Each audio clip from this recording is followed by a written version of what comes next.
Welcome to Automation's official design competition. In this video you are joining us for the roundtable discussion of the finalist designs in Category F, the 1980 to year 2000 JDM Sports Coupes and Sedans. Your hosts Chris and Rob are joined by today's very special guest and judge Shinyodd. He's a prominent Automation and BeamNG streamer with a large community on Twitch and YouTube. He's known for his wacky humour, his great automation build skills and car knowledge, as well as for being a lover of all things JDM.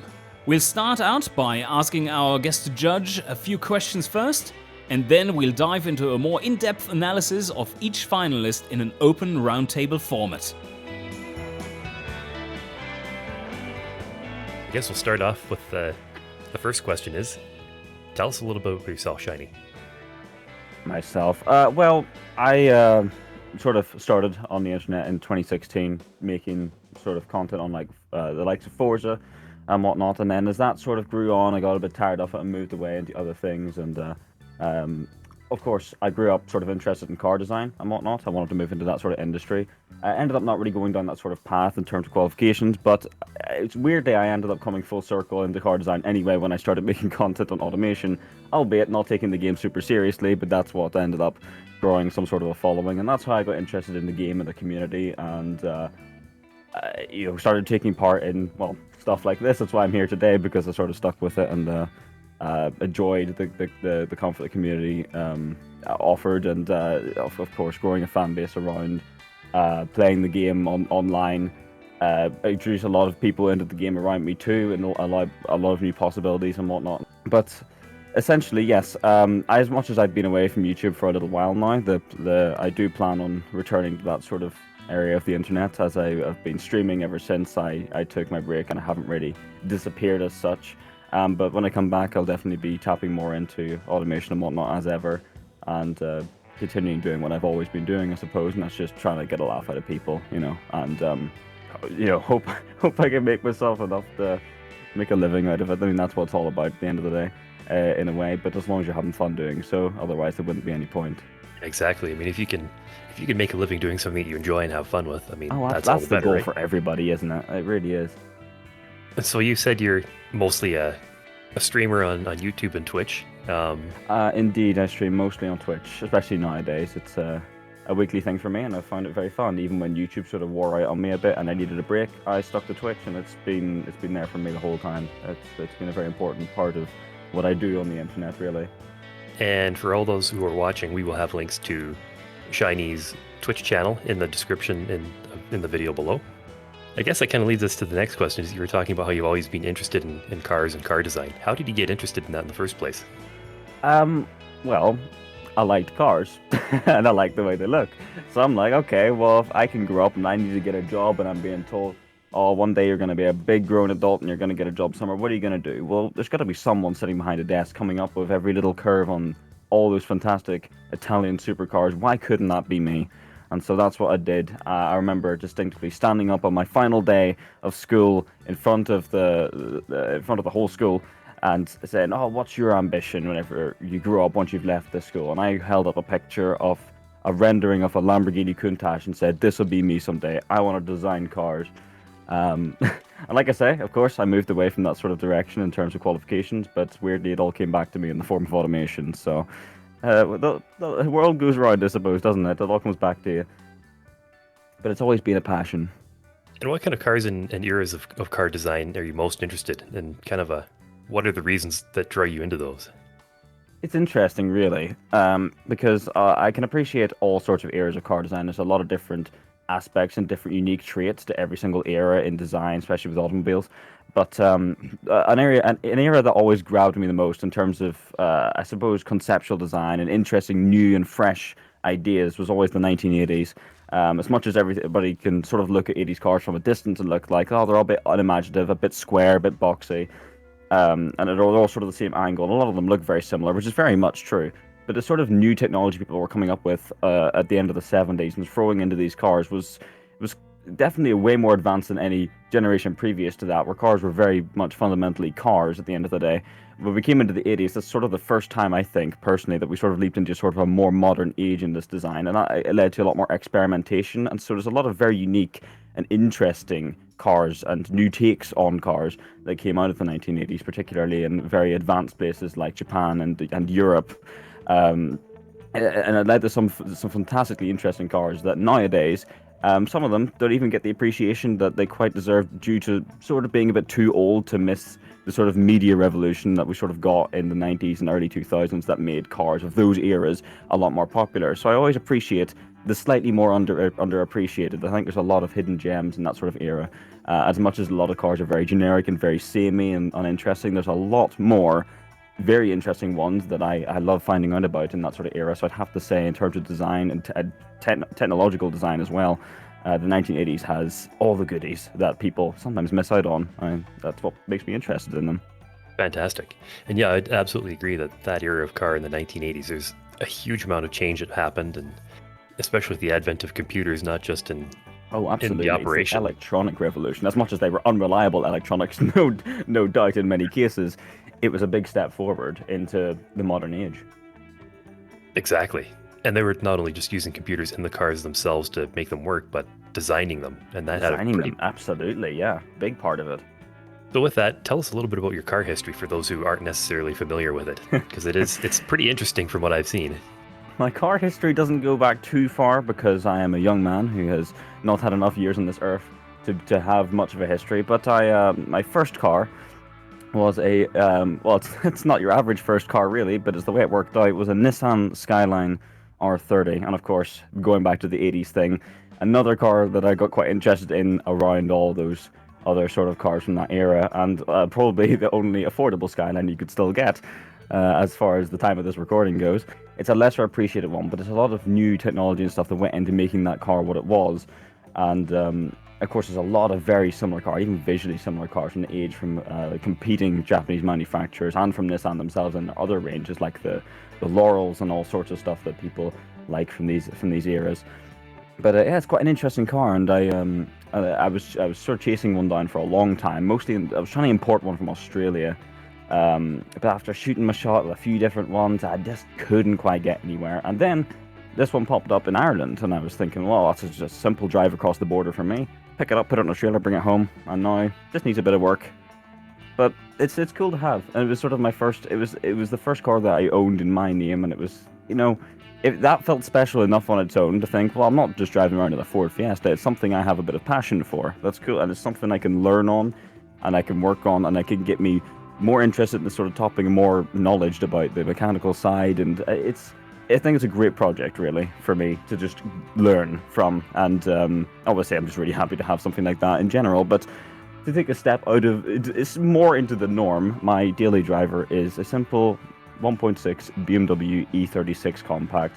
As much as not many people are a fan of the compact body shape, I personally think it's quite an interesting shape of cars. You have stuff like the Mercedes compressor, and there was the 90s Lancia Delta also took on that body shape, where it was like a hatchback with a sort of a coupe sloping roof. And I find that quite an interesting concept of an idea. It's kind of a behind us trend. There's not really any modern cars that you can equate to that, except maybe the modern BMW 1 Series Coupe is kind of similar, but you know, that's still BMW at the end of the day. They're just sort of continuing on from their past models. And I think the E36 compact is a great little platform. Even you've got that, you know, short-ish wheelbase. It's not the lightest car in the world, but it packs a decent punch with what it's got, and it's a funky looking thing. And of course, you've got all all you need in the car, but there's no unnecessary electronics. That's what happens when you get a car from the 90s at the end of the day. It'll last a long time. There's nothing getting in your way, and you can pretty much do whatever you want with it if you wanted to go further and not just make it your daily driver, make it into a bit of a project for yourself, whatever you plan on doing.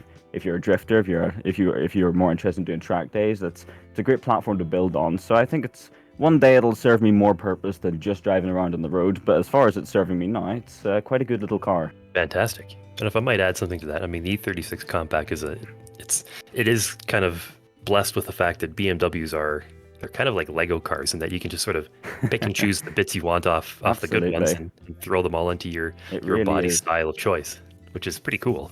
You talk about how you're very passionate about automotive design. What are your sort of favorite features in a car? Like, what do you look at in a design sort of first, and then kind of go from there and analyze the rest of the design?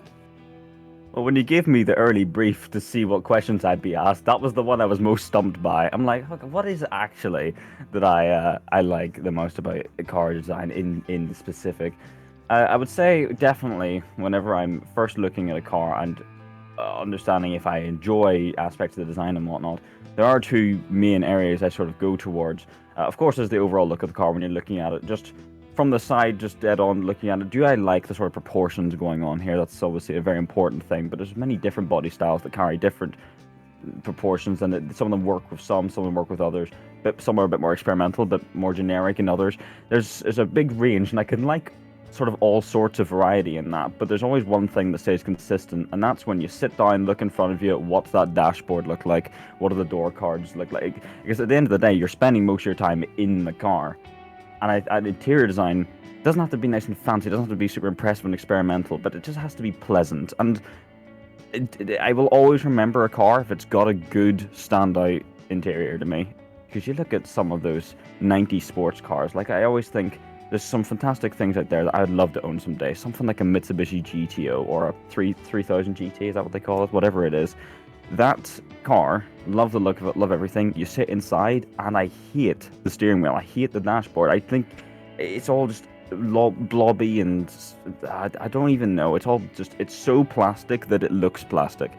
Because I don't know how to put it. There's just something about that car that'll put me off because I know I have to sit inside that plastic blobby 90s prison all day. Whereas something else can be a bit more creative with the same materials and look like a completely different thing and feel completely different. So interior design, probably one of the number one, if not possibly the number one thing that I look at whenever I'm considering whether I like a car design or not. But from the outside, I guess I would maybe say just the general proportions of the car can easily put me off or make me attracted to a certain design. Well, that definitely makes sense that the interior is kind of a high priority for how you feel about a car and its aesthetics. I definitely have friends who don't value interior design too much. They say, if the car looks great, I don't mind what's inside. And that's fair enough, but I cannot quite get behind that. There's just too many cars I love the look of, but would never own because I just don't like what I see when I sit at the steering wheel, you know? Oh, I absolutely agree too that it has to be a nice place to be because that's where you're going to be spending your time. So if you were to say you had a favorite car interior, which one would that be? See, now you're asking all the difficult questions. Now, of course, like I was saying earlier about the sort of experimental and cool 80s designs, they have definitely some of the most interesting when it comes to fresh, new, original takes on weird concepts. And for things like that, I always think of cars like the Subaru XT, where you have the seatbelts sort of like buckled over the top of you, and they roll back, and then you have this crazy dash display with a digital dashboard that looks like an arcade machine, and then you have this crazy two-spoke steering wheel in the shape of a gun in front of you, and it's everything there is that shape because it could be, but it doesn't put you off. It looks pleasant to be in. It's not just, oh, you'll get in there, everything's over-designed and horrid. It's something about that feels super unique. You're in something interesting, and it was designed by someone who wanted to stand out, not just for the sake of it, but because they wanted to create something that looked like, hey guys, this is the future, it's now. Here it is, this is what it's going to look like. And even though they weren't necessarily correct, they're still a very unique looking car inside. We didn't come to the 1990s and everything looked like that, because everything got a bit more boring, let's be honest. But in cars like that in particular, I would probably have to say the one that always comes back to me is that Subaru XT. I think it's a fantastic car inside. Really, really lovely. Yeah, that's quite the thing. I don't know if you've seen that, Rob, what it looks like in the interior, but it's I have not. It's pretty wild. You should give that a quick Google here if you've got an opportunity. The Subaru XT has always been a car I've considered getting someday. It's like one of those that's like, I just gotta drive around in that cockpit. But if you want more of a digital dashboard, that's incredibly hard to find. Most of them do not have that. And I think that really is the party piece that just sets everything else off around it onto a new level. And of course, there's plenty of cars had a digital dash in those days, fancy or not. None of them are reliable at all. They really weren't.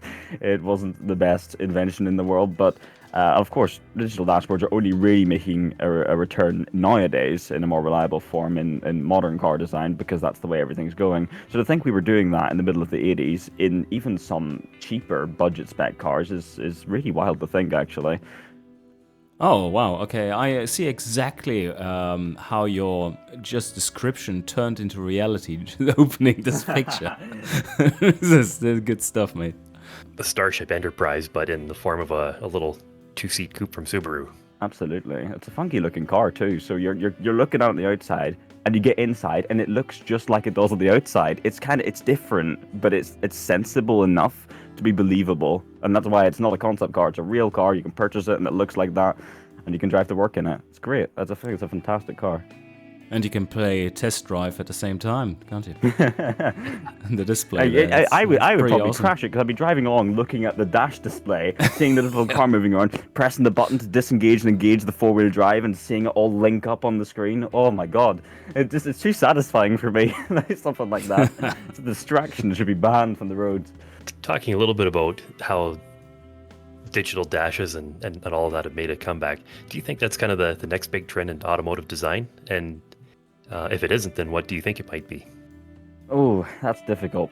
Because current automotive design for me is interesting, because I think I think in general there's a lot of still very fresh and interesting ideas, but there's a lot less sort of experimentation, weirdly, even though we have all the technology to try new things, and especially with electric cars coming in, try new shapes and all sorts, because we're not having to worry so much about getting every 0.2 of an MPG anymore. It's all about just distance and mileage, and I think we can afford to be a wee bit more experimental with these sort of cars. And of course, whenever you have all these electronic displays and whatnot, they've all optimized how much power usage and whatnot they have, and it doesn't sap mileage, range, and all that. And that's great. We're going in a good direction with that sort of thing. But I think in terms of where the design trend is going to go for the future of automobiles, I would have to say the answer right now is probably Hyundai. They seem to be pulling out everything impressing me right now. No matter what they're putting out, I'm always looking at it going, I can just see this manufacturer, that manufacturer, this one copying this in the coming years. I just think they are on top of the game right now, and like especially with their like stuff like their N range models, like those are all little sporty cars, not even electric in those ones. They obviously have electric examples going on with the Ioniq series and all that, and of course they put out that crazy looking hydrogen hybrid cyberpunk styled Hyundai Pony inspired machine recently that sort of took the internet by storm, and that whole day people were just talking about that car going, Jesus Christ, they didn't have to make this, but they did, because they just wanted to. And the road cars are starting to really reflect design traits that car showed, which is a bit of retrofuturism, and I'm really on board with that.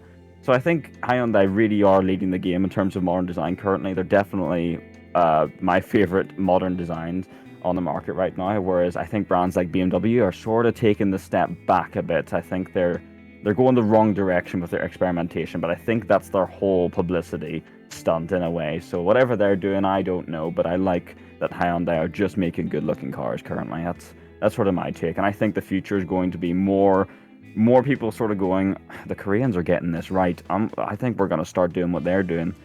So I guess that kind of probably also sort of answers the last question I was going to ask you here, is that if you could work for any car company as a designer, which one do you think you'd want it to be?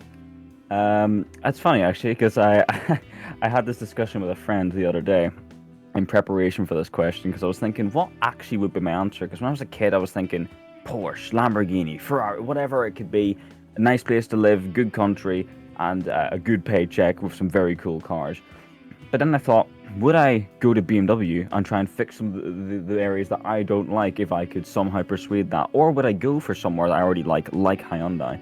Or would I just work somewhere comfortable and sensible like Toyota or Honda or something? It was a difficult one for me to come up with, but I think my overall reason for picking Porsche in the end was I think I would just get paid well and the cars look fine. And also because every new Porsche looks the same as the last one, I get to do no work. So my reason is I would pick Porsche because everything there that comes out of there just looks fine. it doesn't look too imaginative compared to the old one. All the technical design stuff is being worked hard on in the background, whereas I get to slightly upscale the rear wheel arch and say, this looks great, stick it in a wind tunnel. And that would be my living, and I get a nice house in Germany and a proper paycheck. So that pretty much ends the interview questions we had for you, which is some really great answers in there. Awesome. Really appreciate that. I guess we're gonna start going through the slideshow and giving our thoughts about the cars.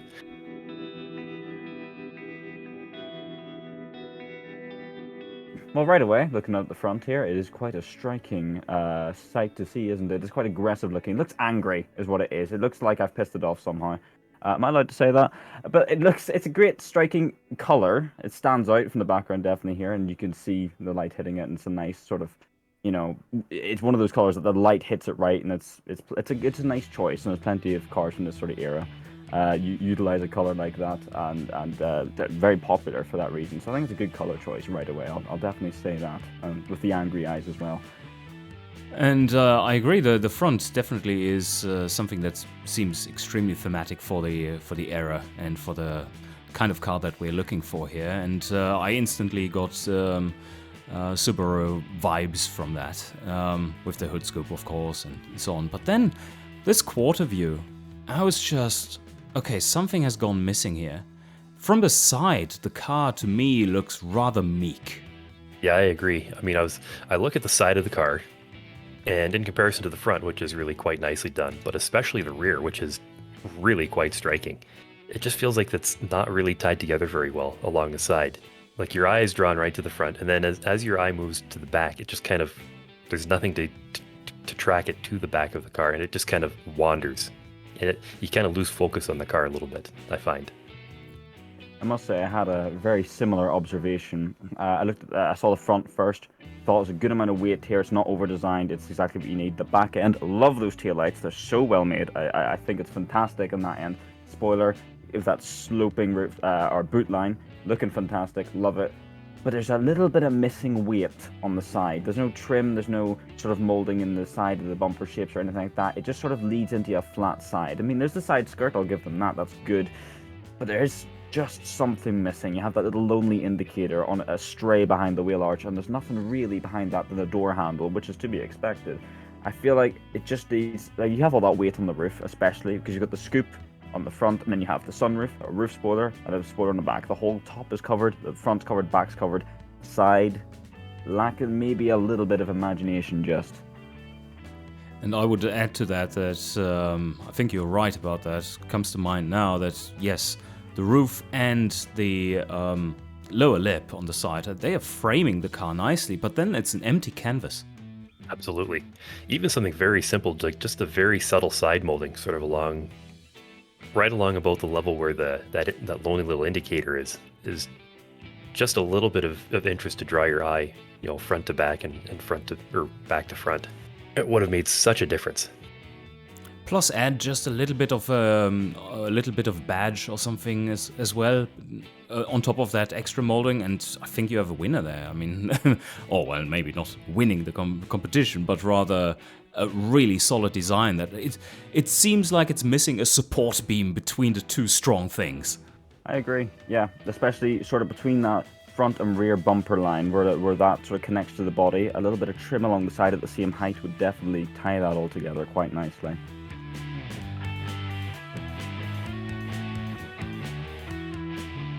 Ooh, okay. So he's looking kind of sleepy, but I have to say, very unique shape right off the bat. It's not what I would actually have expected someone to make, and I honestly think that the designer probably knew how unique this car was whenever they were submitting it, and that makes me happy. That makes me realize that, they clearly have some confidence in it, and I like that. I like the car radiates a good energy of they believed that what they were making was cool and worth submitting, and I think it definitely was. I think it's a cool body shape to choose for something like this because it's unique. It's a little bit different. Two-seater with that rear spoiler sitting on the back at the width of the roof. It's a nice sort of general car in terms of proportions as well, because it's quite a steep fall off in the rear roof, and it reminds me of sort of real life equivalents of this kind of car, particularly with this pop-up headlights and everything. Very appropriate for this sort of wedge shape, and a good set of wheels on it as well. I'm a big fan of those. And the side text that we mentioned for the last car is actually captured on this one quite well above the trim. And to me, the car just seems like, as you said, basically, very confident. It just especially from the side and side front view, I think it's a very confident looking car, and it's it has the right amount of detail. Apart from the lower side, I think a little bit less there would have made it overall better. One thing I want to say about the steep drop-off of the rear roof and the spoiler is, I don't think that spoiler is going to work. It's not. Like, as soon as you hit 50 kilometers an hour, you don't have any flow over that anymore. The only thing that gets out there to that one is from the engine. And, those are intakes, basically. From the engine bay, I should say. So, yeah, I'm a little skeptical about that. I think the proportions of the car in that regard are not working in its favor. And the back is a little weird. I have to agree. The taillights, I think, don't quite flow with the body shape of the car. I like the shape itself on its own, but on this car, I'm not so sure the sort of triangular, angled edges sort of fit with this sort of square back shape, especially when I don't really see any other triangular shapes on the car, really. I'm not entirely sure about that decision in terms of shaping the taillights like that. Yeah, I agree, absolutely. I also think that maybe the proportions of the taillights are a little bit off too, and that I think maybe the braking lights should have been maybe a little bit more proportion of the total taillight area, and a little bit smaller in the indicators and reverse lights. It just looks a little unbalanced. Especially when you flip between the front view and the straight back view. As you say, the total area is so different. And especially when it's in sleepy mode, as Shiny pointed out, it just has too much of a contrast there to make it look consistent. It unfortunately doesn't quite. I will say though that the front end on this car is absolutely spot on for what it is and what it should be. It's exactly what you'd imagine for sort of a late 1980s fun Japanese two-seater. I will say though that I'm not really terribly keen on all the lettering on the car. You know, whether it's the windshield lettering or especially the lettering on the rear of the car. Yeah, I think it's a little bit too big, maybe a bit too dense, possibly. Yeah, a little bit smaller I think would have been absolutely perfect. But having said that, the lettering on the side, the big quad throttle decal, just showing off the crazy tech in this car, that is appropriate for that location and that kind of application for sure.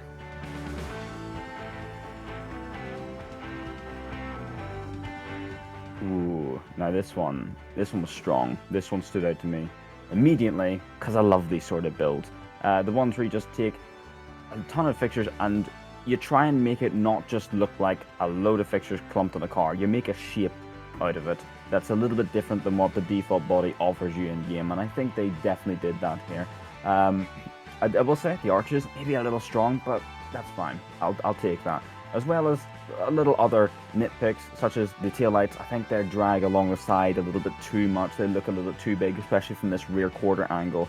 And maybe the diffuser, not super keen on.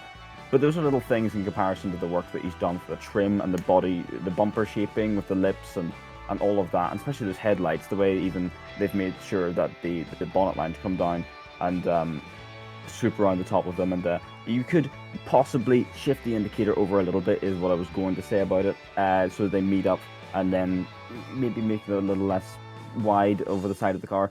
I'm not entirely sure how to word it, but overall those are like little things in comparison to how busy this car is. What do you think? Oh, I think it's a very strong looking car because it's so well tied together. At the same time, it's massive compared to the other cars in here. It's just, when I saw the profile, I was like, wow, what the is going on here? This is a whole different dimension of car. Like here you have your like twice the wheelbase of the last one, basically. What it feels like, of course it isn't, but it feels like it. But I think it's expertly done tying the front to the back here, and this is an excellent example of how to do it. It's not overdone, It has the subtle moldings on the side. It does have a strip along the side, which is then again nicely split up for the doors. So very well crafted. The only thing that I was then drawn to is like, oh no, this could have been so much better. The scrunkly little back side you see in the underneath the taillights, where it's obviously 3D fixtures that don't quite fit together. Yes, it is definitely a hard task to get fixtures to work together to make the exact shape you want, which of course I respect. But yeah, it is definitely noticeable under pretty much any sort of lighting. You're going to see it sort of wrinkle up, and it is going to be a bit of a distraction when looking at it, really, from this sort of angle. Yeah, this is generally a very well done design, I found. It's absolutely what you'd expect to see from, you know, a Japanese manufacturer taking their big full-size sedan. You know, it might not necessarily be a particularly exciting car, but then just taking it right up to 11. You know, they go and say, let's put the biggest engine we can in this, dress it up, and just make it the craziest car you can imagine. It's absolutely what I'd imagined them doing. Overall, it's generally a very nice design. I tend to agree with you, Shiny, that maybe the taillights wrap around a little bit too far, especially when you compare it to the inside profile with how far the front headlights and indicator wrap around. It's a little bit out of proportion, but that's a very minor nitpick as well. It is a nitpick, really. I fully much agree. There's plenty of, whenever a car's this busy and has this much stuff thrown into it, it's easy to find pretty much anything small to go, maybe that bit could be that, maybe this could be that, especially if you were the one designing it and moving things around. But whenever there's so much else going on, you have to realize that in proportion, it's like, it barely means anything compared to all these little other things. It would be worse if it was a big piece that was out of proportion. But it definitely, as an overall car, even the front and rear overhangs aren't too much different, but a little bit more on the rear. That's pretty much how a real-life equivalent would be like. And I think that detail has been paid great attention to whenever they were shaping it, designing it, and they clearly had a vision in their head on what they wanted it to look like. That's why they put so much effort into achieving it. A little bit of detail appreciation time here. I really love the behind the glass backlight, the taillight, brake light. It is, I think, very nicely done there. And also, I think for the R spec, which is repeated everywhere from every angle you see, it's the R spec. I don't think the diffuser is over the top there, really. I mean, they put it in the R spec after all.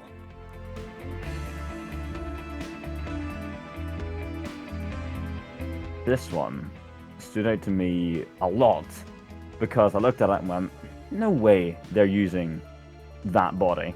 Because this is a body that's been around for a long time in automation. I think even in the key engine days you were seeing this body floating around, and here it is being used in a way I've never seen before, which was quite a surprise. The first thing that came to my mind when I looked at this, and the reason it actually appealed to me, was I looked at it and my mind went, that's quite ugly. But it's a really cool ugly, very unique. And I kind of appreciate that. I have a bit of a soft spot for cars that you wouldn't call pretty, but you would call cool. And I would probably throw this under that bus. I guess the only things I would say I'm not super big on. The taillights, I don't think they're necessarily inappropriate, but I probably would have done something a bit different myself. And the headlights obviously are weird on purpose. And you know what? They're fine because I respect that, honestly. I do. Again, it's got the white wheels, but it's on a bit of a brighter color. It's not as bad, but if they were silver, I probably definitely wouldn't have bat an eyelash. And so I think I would maybe prefer that, but I get that they're going for like a sort of a hyper nutter rally road car type look with this, and so I don't think it's inappropriate. I think that's fine. And I do like obviously that badge going over the grille, definitely dividing it up down the middle nicely, and it's overall, like I say, it's ugly, but it's a very cool ugly. I am a fan of this one, no doubt about it. And the black bumpers on the back and front, but nothing on the sides. It's a weird take, but I guess there are real life cars similar, and so I get it. It's a car that I understand, even if I think it's unattractive. To me, it was a pretty big surprise to see it, and I was hesitant to even at first put it into a kind of JDM category. It's like it does look really beefy from in a profile sense, very compact and like beefed up, almost a little bit like a muscle car mixed into a JDM car. And I agree that the rear is a little bit of a letdown, but just this front side view and the rear, the back window as well, and all the lettering and stuff, it's just such a cool looking car. And then this little glimpse to the interior as well. It's like, oh yes, this is. Oh, that's what sold me too. I looked in the window and went, they've got the name of the car on the dashboard. I love it. Yeah. Yeah, that's really super cool. I mean, first of all, I'm a huge sucker for window louvers. I mean, that's just the coolest thing. One of the best things I love about 70s and 80s cars. My first thought when I looked at this car was, this doesn't really feel like a Japanese car. And then I kind of thought and did a little bit of sort of internal story crafting as I looked at it. And I thought, well, you know, it doesn't have to look like a Japanese car, because I can imagine this being built by someone who, you know, maybe has not a lot of really exciting cars, and then they go to someone, say, you know, like Bertoni or Pininfarina or some Italian styling house and say, we want to build something exciting. We want to do something that's going to really catch the eye, and we want to take it rallying. I mean, is that not exactly the kind of story that would happen in the 1980s? That Yep, absolutely. It looks like a collab with the French or something to produce a Japanese rally car that worked. Absolutely. And it's kind of stuck in between sort of that European and Japanese world in terms of styling, and yet at the same time there's so many examples of cars in real life that would be something like this, that I think it really kind of works in a way.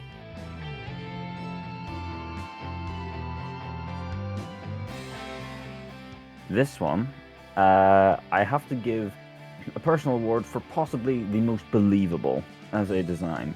That doesn't necessarily mean it's the best or the most exciting or this, here, that, and the other, but I look at this and go, that could be a real car. I see it. There's so much attention to detail with every body line. Like the bonnet and the boot meet with the taillights perfectly. The lines come down the side and along, and then they have the trim meeting up with the front bumper and back around the front and up over the top again. It's all there. It all comes together, and I love the little skirting package they have going round the back, up the arches, down. They've got a side skirt. I will say, I think it slightly falls apart at the front. The front chin spoiler, I think maybe not quite in the same style as the rest of it, but that could be a nitpick. Realistically, it's not that far off. And if this, maybe the only other thing is, I think it might have the award for the world's biggest indicator next to the headlights here. It stretches quite far. I think that's the only thing that kind of gets on my nerves a little bit. I'm like, just shorten that a tiny bit. But proportionally, the car itself is great. Of course, I will have to mention that the body shape is more sort of 2000s, and they've had to do quite a lot of work to sort of square it off a bit and make it look a little bit older, a bit more late 90s, as I would assume this is supposed to be. I can definitely see the inspiration of the taillights from real-world examples and whatnot. And the roofline, of course, being a sort of more 2000s oriented body, is kind of blobby, kind of rounded. But I guess towards the end of the 90s, you can get away with that. But I will say it's a bit more round than the rest of the car, and sometimes from a side profile, I can look at it and go, I'll let it away with it. But, you know, it's a limitation with choosing that sort of body. But I the white on white, love the white wheels, the correct decision. Oh my goodness, I just love this car. I think it's fantastic. What really struck me is exactly the same as for you, really. How believable, how real this thing looks. And then I think exactly this view that we are on here right now, the three-quarter rear, just how well done is that rear with the fitment of the taillights, and then the center text there, perfectly spaced. It's just this, everything there is just the way it was meant to be. Even with the version R, of course it needs to be there, because if it wasn't the version R, it wouldn't be a car, right? So, no, this one definitely caught my attention, not through it being super exciting, but through it being pulled off super well. Just the little details that you'd see in a car of this era from Japan, like the rear windshield wiper. I mean, that is so JDM. And just the very subtle little spoiler too. It's exactly what you'd expect to see in a slightly hotted up version of an attractive but maybe a little bit plain family sedan. Exactly the kind of car that they love to make. And the other thing that really strikes me is just looking through the rear three-quarter view, you get that glance of the white face gauges. I mean, that's just pure 90s. It is indeed. Like you say, I love the fact that you can tell it's the sporty top trim, but it's not overly extreme to try and convey that. You can just tell from the sort of things. It's not a massive spoiler, it's just a sensible spoiler. It doesn't even have a big fat round exhaust. It has an exhaust that you'd expect to see on a car, but you can tell from the wheels and the badging and just a little subtle molding on the skirts is enough to tell you that they have the sporty trim of otherwise pretty uninteresting car, and they've made it fantastically realistically.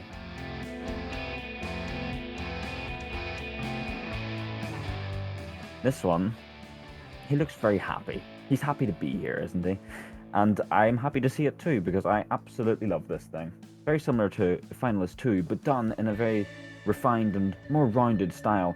A little less wedgy, but still has that pop-up headlights swooping down to the front to meet that a very nice front grille that goes that heads up over to the indicators up the side. It's very, very nice use of that shape that this body has by default.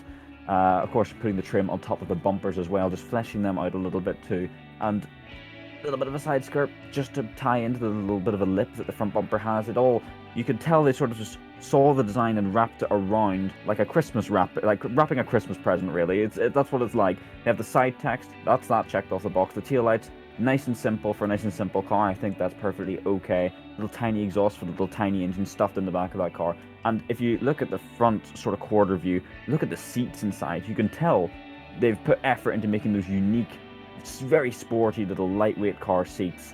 And it's the little things like that that make the car, even from the outside looking in, you can't ignore. Those seats look great. And the tiny little wheels. Oh, I think that's fantastic. It suits this car. It makes it look as light as it does. There's a lot of very good decisions being made here, and all being clumped into one little tiny car that you could stick in your pocket and go home with. One thing that struck me right from the start was this exquisitely tasteful choice of stroke width for the whole trim. Like the black that goes around it is so consistent and a little thicker than you'd expect, which makes the car look smaller and more nimble, because it is in relation to that bigger stripes, like which tend to be smaller. It makes the car look smaller as well. And I think it works brilliantly here, and it makes the design so consistent all the way around. You see it in the taillights as well, this bigger than expected thicker black line going around it, just mirroring the design on the front, rear, and on the sides. And everything feels very nicely put together and thematic. It's the same car from every angle, definitely. It's very consistent in its design. When I first looked at this car, I kind of thought, oh wow, that's a lot like a certain little midship runabout with the number 2 associated with it. And yet, I looked at it, and then I looked at the real world car, and I started thinking, well, it is, but then it also isn't.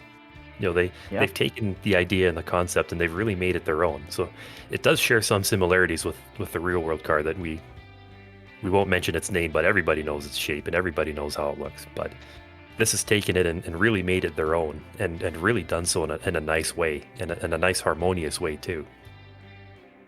It's very well crafted. Definitely is. I'm a big fan of this one. And I'd actually seen this car prior to the competition. I think it had been posted like on the Steam community page or something like that. And the first time I saw it, it immediately caught my attention then as much as it does now. The very, very vibrant red obviously helping bring out all those little details, like the big thick strips that Rob mentioned. I love that. He really is right. It does make the car look smaller and more nimble as a result of the stripes being bigger and sort of dwarfing like what's underneath it. And I think it works. It comes together so well, and I can tell exactly what this car is about just from its design. And I think that's a very key way of telling that they've done a great job. I believe the choice as well of color for what is trim color, the black, versus what is the red color, especially for the greenhouse, around the greenhouse, is just so nicely chosen, with the big sunroof on top, or whatever it is supposed to be. But yeah, it is a sunroof, and that also makes the overall shape and profile of this thing work really well. And one thing that I also really like is how the back window is so inset into the overall shape, giving it a bit more of a profile which doesn't look hacked off, but from the rear it looks perfectly normal. Agreed. I should also point out that this body it's actually a very difficult one to work with because it really does kind of lend itself to one style of car, but this builder has definitely gone to great lengths to make sure to work around sort of the limitations of this body style and really turn it into something special and unique.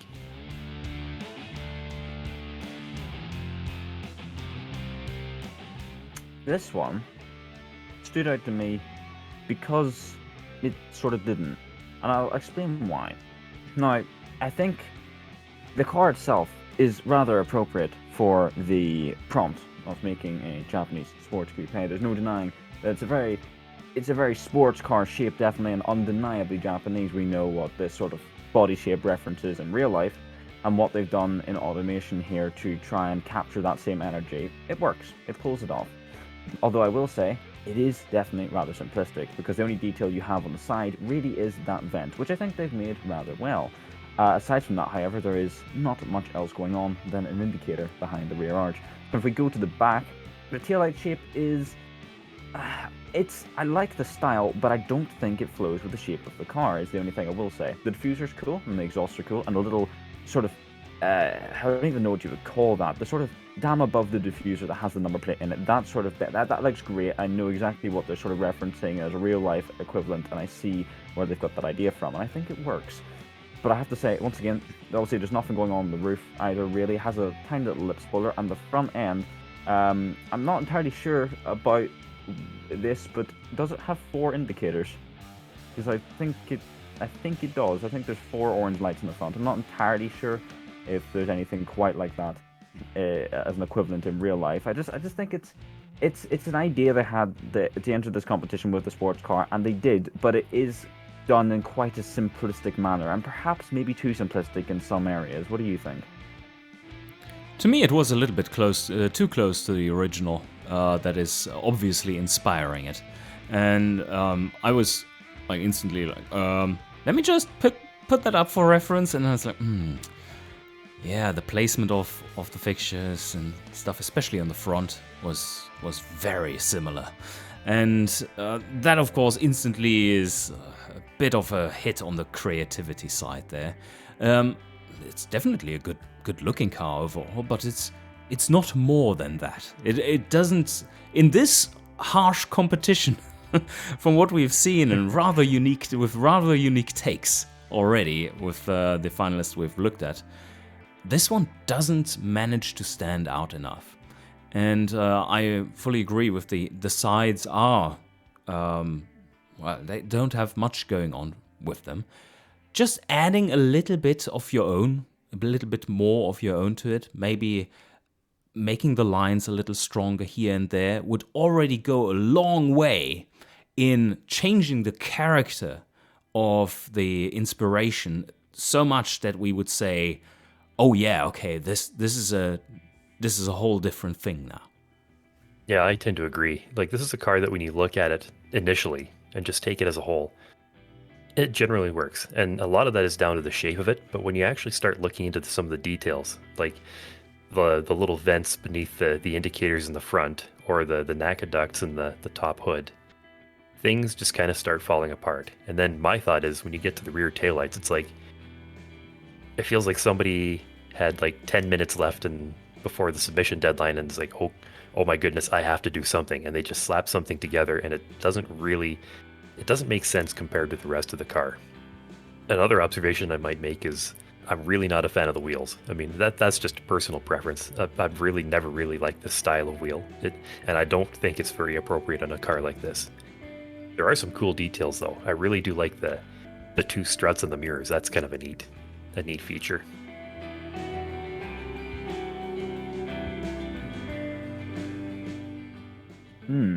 Now, this car had me on a bit of a roller coaster. Now, I'll explain. Because once again, this is a body that's kind of limiting. So you got to do something different with it. And they definitely have. They went creative. Those are some funky headlights. No idea what they're thinking of, but do you know what? They're fine. I like being a bit experimental with it. They've got the trim wrapped around the side. Although I will say, one thing I did notice is I'm not sure if it's intentional, but the front and rear bumpers where they've put the trim sort of at the top of the rib line of the bumpers there, and then the bumpers curve up and you have the sort of body line where the bumpers mold into it. The trim on the side follows that line. However, the trim on the bumpers just goes along the rib of the bumper. So you actually end up with the side profile with the trim on the side follows the body line instead of sitting beneath it, so that it would create one consistent line at the same height around the car. That's one thing that my OCD kind of picked up on. But for the more obvious things that I picked up on, I wasn't personally a big fan of the cream contrast with the interior color with the white, bright white car. And then the red wheels with the dish inside. I'm not entirely sure what the thought process was. So I can't say I'm a fan of the wheels and the color in them and the interior color contrast to the body. And I know the trim's a little bit off there, but let's talk about the better stuff because there's plenty of it. I like the experimental headlights. I like the sort of body shape and the roof shape they went for. And there was little lines across the windows. Don't even know the point, but I don't need to. I like it because it's different. The taillights, a little mono taillight on the back, it's appropriate for this sort of age and this shape of car. And I can tell it's a sporty version because they've got those little chins around the bumpers and the side skirts. I think it's definitely sporty, all right, and it stands out as a sporty sedan. But like I say, it's a bit of a roller coaster. There's stuff I really like, and then there's stuff that I really don't. It's a mixed bag in a bit of an experimental sort of design package, really. I think you hit the nail on the head there with calling it experimental. And to me, it doesn't work. But I can't fault them for trying because there are some cool ideas in here. One thing that I noticed very quickly is the window glass just needed a little bit more tint. It just looks like there's nothing in there, and it would have helped it a little bit to get rid of that creaminess on the inside and make it feel more balanced. One thing that you really get with these cars when you have two translucent windows and an interior which is bright colored is that you shift the balance of the car to have a higher center of mass or focus. And this is extreme with this car. Like your attention is drawing way up there instead of focusing on the flow of the car, on the lines. It just draws you up instantly. And that's also a little bit of a fun thing that Shiny mentioned there. It's that center sideline across the trim there being a little bit higher. Well, that's just the same. That's just mirroring what's going on with the windows and this weird inset line in the windows. I have no clue what that is about either. But yes, to me it's a real oddball. Some things work with it, and mostly it's just a little too ugly, while not having enough charm to make up for it. I definitely think that's a good way of putting it. I will throw some little shout out to an observation here. If you look at the back, I believe it has a heated rear windscreen made for it. There you go. That's pretty nice. I like that they've included that. They bothered to go and make that. That's a good thing, I definitely have to say. It's definitely a controversial thing to talk about in the automation community. I mean, I've found over many years of watching the Discord servers that if you want to start arguments with people, you say, "Oh, should I put a heated windscreen in the rear of my car?" I did not know that, and I'm gonna regret that. Well, I've never done it before, so don't attack me. There are people who are very passionate on both sides of this argument, but it's funny to watch how that always goes. There's always someone who's like, "Oh, you should never do that. It takes away from your car," and then somebody else comes in and says, "No, it's perfect. You need all that detail." So. And I don't get why anyone would be against having it or so much for having it that it becomes an argument. It's a little weird. Yeah, because I don't think it's a necessary detail, but it's nice when you see it. It's like, oh, well, they've done a heated rear window. Cool. That's not something I think it would work. Arms about. No, exactly, and I think it would work even better if the windows had a little bit more tint, because then the contrast would be a little lower and you wouldn't see your interiors grated by the rear window heater. Agreed. And my thought on the rear window heaters is, I mean, it's fine to have them in there, but they shouldn't be drawing your attention away. Like a lot of them we see are sort of that really bright orange, which is in some cases, that's literally all you see in the car. Like, you look at the car and then there's this great big mass of bright orange lines in the back, and that's all you see. This one is done subtly, and I quite like that. The other thing I might point out is I think the taillights could do with some contrast. The way that the white paint wraps around and in between doesn't really work that well for me. I think if they were ringed in like black plastic, or in the same black as they're using for the trim line that runs around the car, I think that would really make them pop quite a bit better. Indeed. I hadn't actually picked up on that, but as a good point, I feel like they could use a little bit of a housing in that black, and it really would make them pop out on this bright coloured car. And it wouldn't go against the rest of the design of the rear either, because you do have that around the number plate field and with the trim around anyway, so that would suit it perfectly. Could you do me a favor and have a straight from back view and then a straight from front view? Absolutely. Yes, observe the little, I wanted to take a look at the little vents there, the little black angled ones. And we have those on the sides of the front as well. I found that a feature to be a nice touch for consistency. That you have those shapes in some way. I know they are going in a different direction. So good thought, but poorly executed. But I appreciate that there was this kind of effort to get a design element from the front, which is right to the sides of the headlights, and have that kind of similar feel represented in the back as well.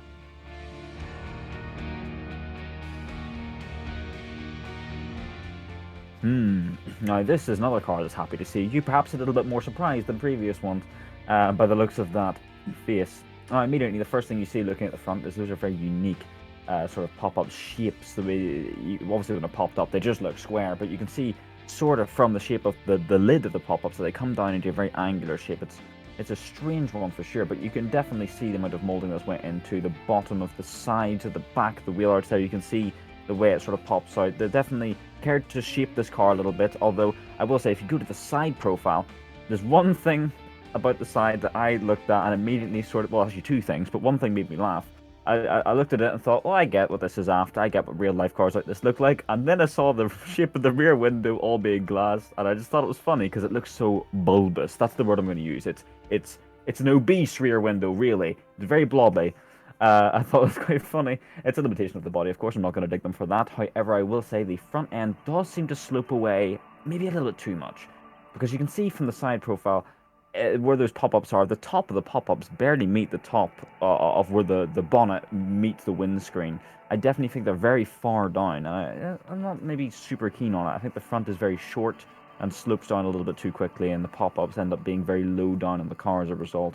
But at the back, however, I will say the taillight's quite nice. It's something a little bit different. The spoiler fits on there okay. It's a bit wider in the boot, but I suppose it has to be. It seems to be quite a narrow boot line on this car, but the line seems to meet where the taillights separate, and that's all seems to be taken into consideration.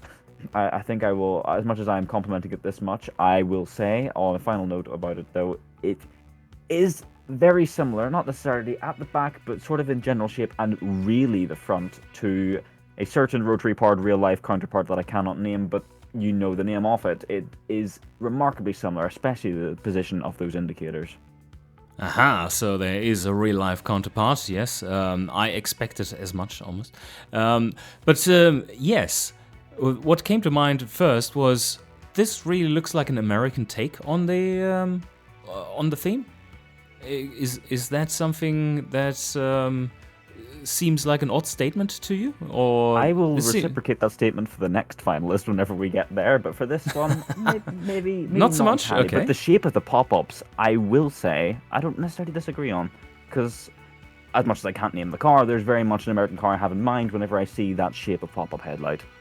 One thing that I found quite well executed is the attempts to make it consistent, even though you don't have those stereotypical plastic lines running around the car. Just look at the lower rear bumper and the brake lights inset there, and you find the same thing on the front for extra fog lights, and this just seems to work really well. So there's some thought put into that. I don't know if the original had that too, but overall I think it's a pretty shape. and it certainly looks like a really sporty car. It's almost to the point of like, is this just a sports car? Or is it actually within the theme proper? And I can't really answer that. Yeah, well, first I want to preface this by saying that of all the finalists, this is the one that I would want to put in my garage, by far. It's just got the shape that I like. It's got the style. I mean, I really, really like the real world car that it's kind of modeled after. It's maybe one of my favorite Japanese cars of all time. And I think there's a lot of people who probably feel the same way. One thing I really like to appreciate is the pop-up headlights on this car are custom made, and there's a lot of thought and a lot of attention to detail that went into that beyond just, you know, here's the body panel that lifts up and here's the light. This is somebody's put a lot of thought into how this works and make it really believable. I think the look it definitely shows for the better because of it. Something I will point out is I think the wheels might actually, not just the wheel rim itself, but I think the tires as well, I think they might be just a little bit small for the body. They kind of get lost in the wheel wells a bit. I don't know what you guys think. I think you're probably right, but I'm a bit of a sucker for small wheels, and so I kind of like it. Yeah, I mean, there's definitely a place for small wheels, but I think even just a small increase, like even just a 1 inch increase in the wheel, rim size, and sort of a corresponding to the actual tire size as well, would go a long way to really filling those out and making this look really strongly muscular beyond what it already is. I think it would make the car look like the weight that it probably is whenever you get up those wheels just a little bit. Drags the weight down towards the bottom a little bit more as well. I think that works. Yeah. And I do tend to echo your sentiment, Shiny, with the really bulbous rear glass. It's a very difficult thing to overcome in this body shape, and it's certainly from the rear three-quarter view, they've done a fairly nice job of kind of drawing your eye down away from that. But in the side profile, there may be a little bit more detail, just something subtle to kind of draw your eye back down from that, so you don't see that it's just this great big bubble of glass. One thing in this that I love in the side view is that this overall extremely pretty shape is not being upset by door handles because they placed them so nicely in a rather unique location. And I just thought that, oh wow, when I saw that, it's like, yeah, that doesn't break the lines at all. And on this one, where you're not having those strong lines across, where you are going for a much more flowy shape, that's such a nice way of hiding them. I think, though, in this case, maybe not actually hiding them would have been a good idea, because it's, again, as I touched on, this car might need a little bit of something to draw your eye back down, away from that kind of weird shaped rear glass, and having a conventional door handle, I think, would go a ways to doing that, I think. And likewise, the real life equivalent of this, what this vehicle is designed after, does have that sort of door handle. So I think it maybe just would have separated it a little bit further, even if it's only a small detail to do such a thing. Yeah, that is a good point. Yeah, maybe it would have benefited to, in case you want to draw down the eye a bit more. It would be. Could have been appropriate, because you have a hint of that, to put a bit of a stronger body molding right at the bottom to indicate a bit of a lip there along the side that nicely then frames the car on top of that and draws down and puts the weight a little bit further down, the conceptual weight.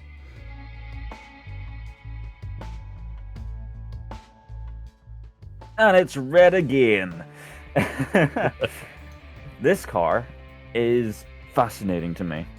Because here's the way it worked for me. It's a bit like a prog rock song. The more I listened to it, the more I understood it. But in the first few listens, I didn't quite get it.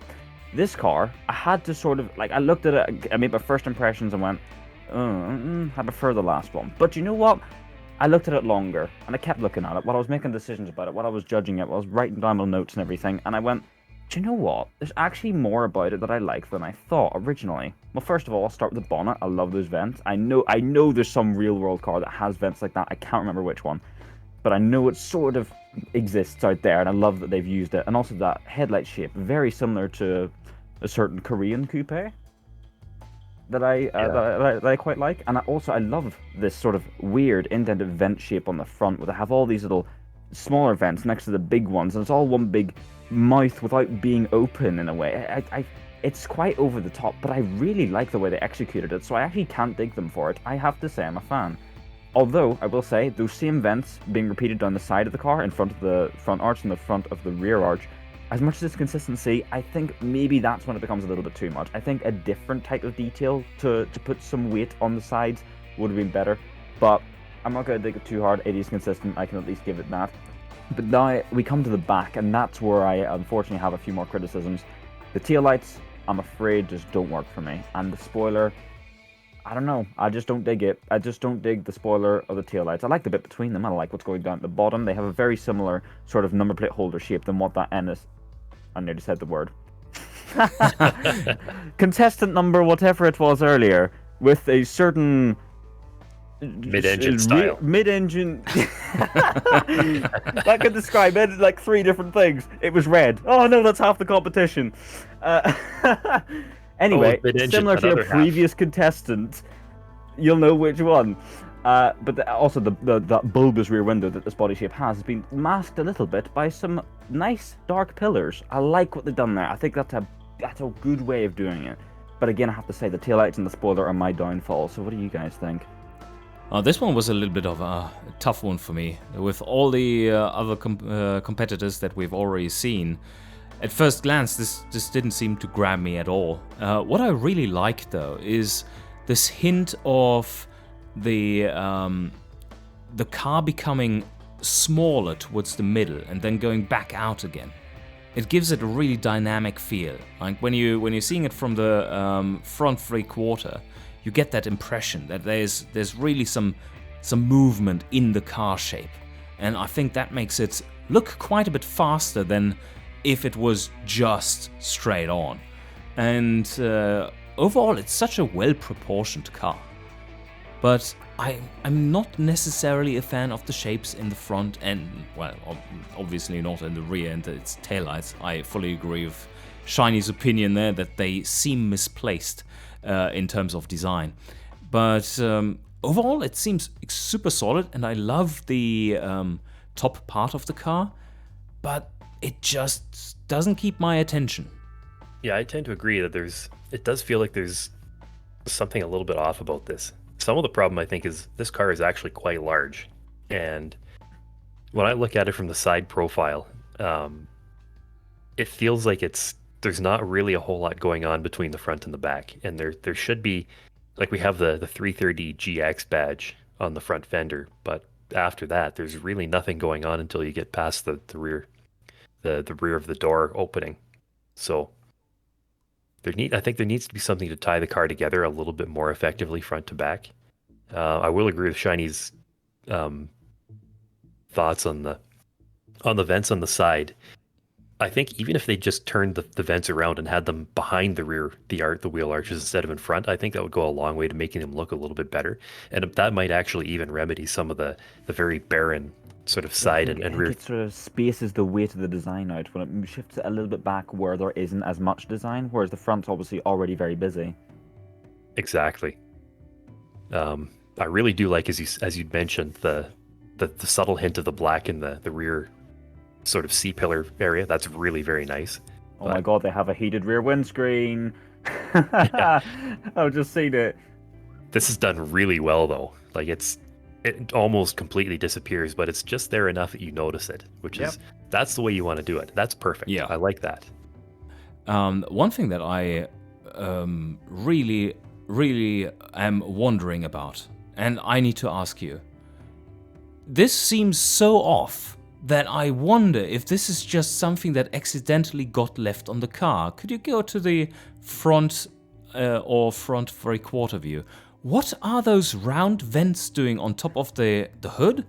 And how does that fit into any of this design? That's a good point.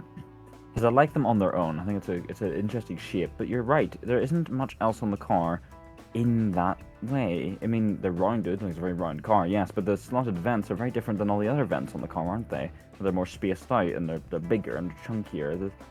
And there's there isn't nothing much on the else rear in it, either. It's just nowhere is there anything comparable. Actually, something I just noticed just now, and it's really off-putting me all of a sudden, is the change in the size of the font between 330 and GX. Like it's... Ooh. Oh, you shouldn't have said that. Oh, man. Oh, actually, hold on. Even the spacing, I'm not entirely sure. Is there more space between the 3s than the rest of them? I'm not so sure. I feel, yeah, I don't know. Maybe it's just the pixels through the screen share, but I definitely think the text could have been executed a bit more consistently, and it is now driving me up the wall slightly, I have to admit.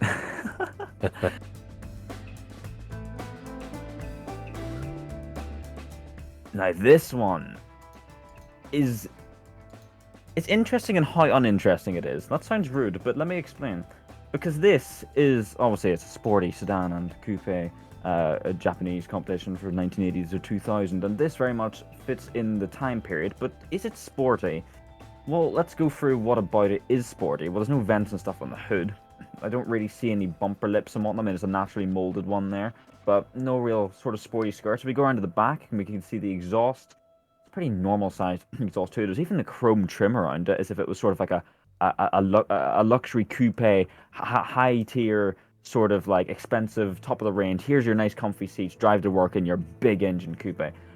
I'm not sure if I would attribute the word sporty to it. I mean, it does have some sort of text on behind the rear side windows there. No doubt about that. It has some very interesting and nicely molded taillights. I like the shape. The headlights, however, I'm not sure what was going on here, because the indicators appear to be the letter L flipped on the other side, and the headlights seem to also mold above into that shape, and then it has smaller ones on the inside. I like how they've executed it, but I'm not sure if I like it. I'm not sure if it belongs either.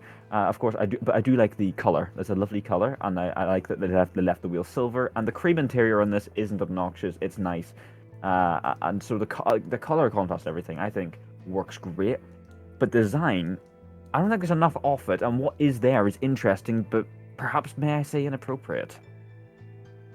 I do quite like it, but I too think it's rather understated for the sporty aspects of it. I found the Tetrising of the of the headlines rather what interesting. What else are you gonna call it? Yeah, well, that's a high score right there, isn't it? So.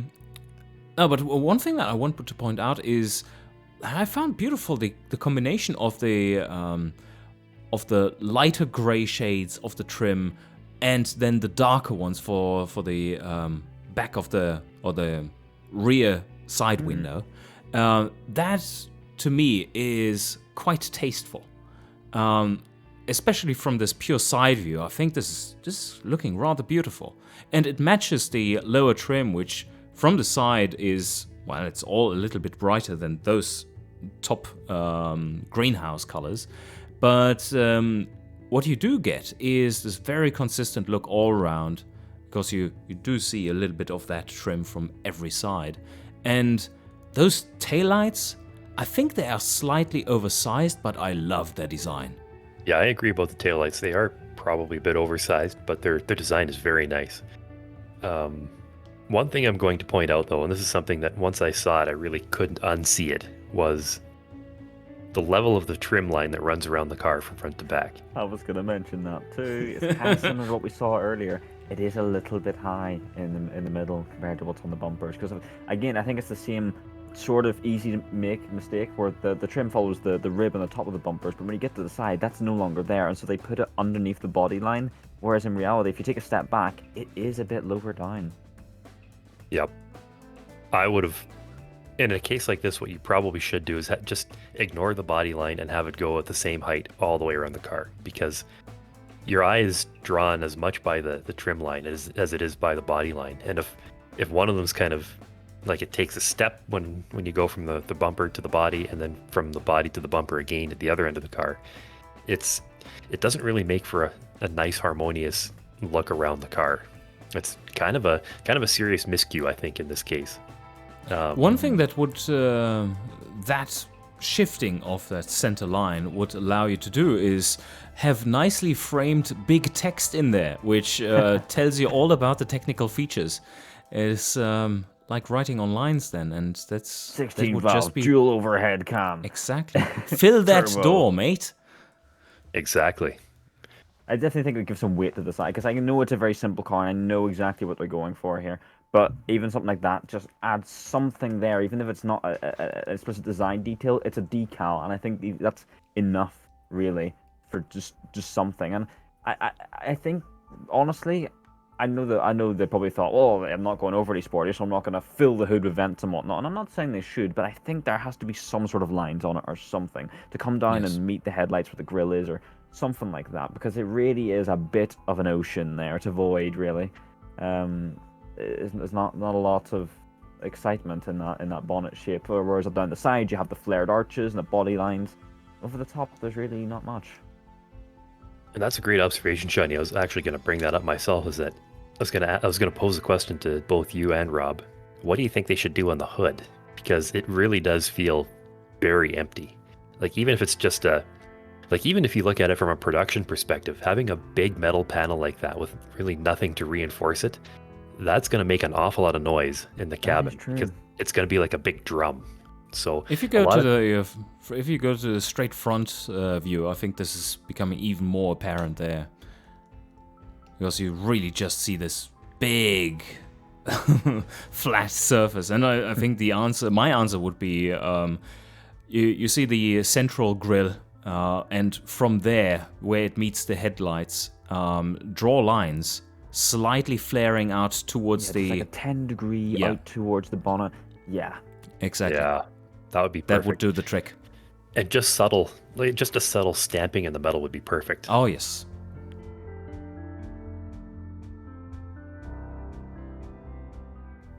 Now we're ending on an interesting one, aren't we, folks? Because this is bizarre to me. Because when I came to judge this one, I was like, holy moly.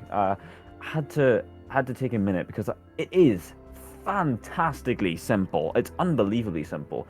But I've never seen a car so simple and with so little fixtures still pop out and stand out. It made me think, really, how they managed to pull it off. Because when you think about it, it really is. I mean, you have the side trim on there, good. You have the skirt, that's good. You've got the text on the trim, great. There's a door handle, maybe your necessities are there. And then you have a front grille, headlights, tail, and the taillights. They're very odd looking. It has the diffuser with the two sporty exhaust. You can tell it's sporty, you can tell what age it's supposed to be, or can you? Because, dare I say, these headlights and taillights, I love how they're made. I kind of like the weird, unique aesthetic they have too, even if they are a little bit ugly. But are they the right era? I'm going to say no.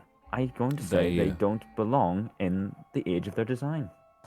They very much look like 2005 plus, don't they? They very much do. And that's, as much as I like how it's executed in its simplicity, is still eye-catching. When it comes to judging it for this competition, well, the simplicity can't really be marked high, as much as I appreciate it, because it's the wrong sort of age. It's on the right shaped body, the right era, the right idea, but the uniqueness has got lost in the time era it's trying to encapsulate. And those side vents with the little fog lamps in them as well, the shape of them is also kind of 2000s too. It's a little too far forward. The design language here definitely seems to be going way more modern than what we were aiming for. What I do appreciate, though, is that despite there being so few fixtures, as you correctly point out, I do think there are some attempts made to make it really consistent, which, of course, no fixtures would be the most consistent. So, tip there, if you want to build the most consistent of cars, you have to go with the killer rope approach. But, hey, you can't go wrong if you don't put anything on it. Exactly. If you go to the straight front and then the straight back view, and observe the lower edge of the front and the back, you see that they are looking quite consistent between the front and back. And also the shape of the taillights versus the headlights, very nicely thought out. They have similar shapes. It is recognizable and it is unique. And I love the little brake light on top with the spoiler. And everything seems very consistent, but just a little too smooth, a little too modern, and dare I say, it's not quite hammering home the point of the sportiness enough. In terms of how in your face it is. It is a very understated design. It's a pretty design, but I can't find this one as nearly as interesting as many of the other designs that we have seen here so far. Yeah, the design itself isn't interesting, just the concept of it is, and how it's using so little fixtures to achieve the look that they are going for. If it was a competition for who can make the most good and eye-catching looking car with the least fixtures possible, dare I say they'd be the winner. But it's not quite what we're looking for, and so I don't know. I can't say I'd vote it too highly, but I honestly respect it, and I kind of like the look of it. I kind of do, but it's just not quite the right year, and not enough going on to compared to the past contestants, particularly as well. I mean, their cars obviously suit the era and have more sort of detail in them, more fixtures used to achieve what the goal they were going for. And so in the same competition, it's hard to really give this one the same kind of treatment. So I'm going to take a little bit of a contrary opinion here, and I'm going to say that there's a lot of things I really do quite like about it, and I do think that it is era appropriate, especially if you look towards the very end, like the dying, 1999, 2000, like right at the very end. There's a certain car from a certain manufacturer who has an H-shaped badge, and the name starts with a P, that this car is very much alike in terms of its styling. And that is a car that I also quite appreciate myself. But there are some areas, again, where this car kind of falls apart. The taillights are really... There's something off-putting about them, and I'm not sure if it's not just the shape, but I think maybe the size as well. They seem a little bit too small for where they are and what they're trying to do, and especially compared to the other details in the car. Like, you look at the size of them from the back, and then we go back to the front and compare the size of the headlights. It's not really a very good match, I don't think. I think the taillight should be a little bit larger. I do like the molding down the side. I think that's very well done. It's exactly what you'd see in a car of this era. And I do like the badging on the front fender. That's pretty cool. Something again we'll point out, this car was actually made by the same person as the previous competitor, and I think, or the previous entry, I should say. And I should mention that it does kind of suffer from the same issue in the hood, and that it's just big. That explains why they were both a very simplistic approach, but had really nice detailed interiors. That's interesting, because there are different design languages between those two cars. I mean, they're two different eras, obviously, in the same competition. But it seems to be a common thing going on for them. I mean, I've liked both of their cars, most certainly, but they definitely are simplistic in their approach to achieving the goal they're trying. Yeah, and there is a different design language between them for sure, but there are definitely some common points you can see between the prior competitor and this one. That there's, the shape of the headlights and the shape of the taillights are,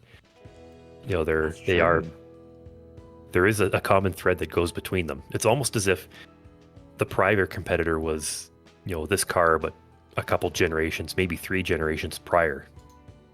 So it's an interesting thought that maybe this is the later or the latest evolution within our design brief window of the previous car. But generally, I tend to agree that there's just not enough going on here to really make this an absolutely exceptional entry. It's good, but it could be better for sure. Mm-hmm. And those wheels also, you could stretch and call them 90s, but I'm honestly going to say I think they're very 2000s. Those specific sort of style of 6-spokes. They definitely hit that sort of field for me. I could see them on a lot of 2000s body shapes. 90s, I think, when it comes to 6-spokes, a little bit different looking, but I guess it's nitpicky at this point. I've already sort of said that about the light designs, and so it's to be expected. It's why it works for me. But as far as the competition goes and stuff, I just think, once again, there's a few conflicting era approaches in terms of the design. Yeah, I definitely agree your sentiment about the wheels, that they are not just their shape and styling, but sort of how they're finished too. I mean, this era they were really big into the diamond cut wheels, with the bright, highly polished face of the wheel, and I think if they'd gone with a material like that, like a really, not chrome, but like a really brightly shiny metal, that would have gone a long way to making it look a little bit more year appropriate. And that is our final finalist. Woohoo! That was good. It was indeed. Very big variety in the same category. You love to see it. Yeah, there's a lot of really great interpretations of what the design brief should be. I was very impressed by that. And that concludes this category. A big thanks to our guest for joining us, and thank you for watching. Check out the links below and subscribe to the channel to not miss any of the competition videos.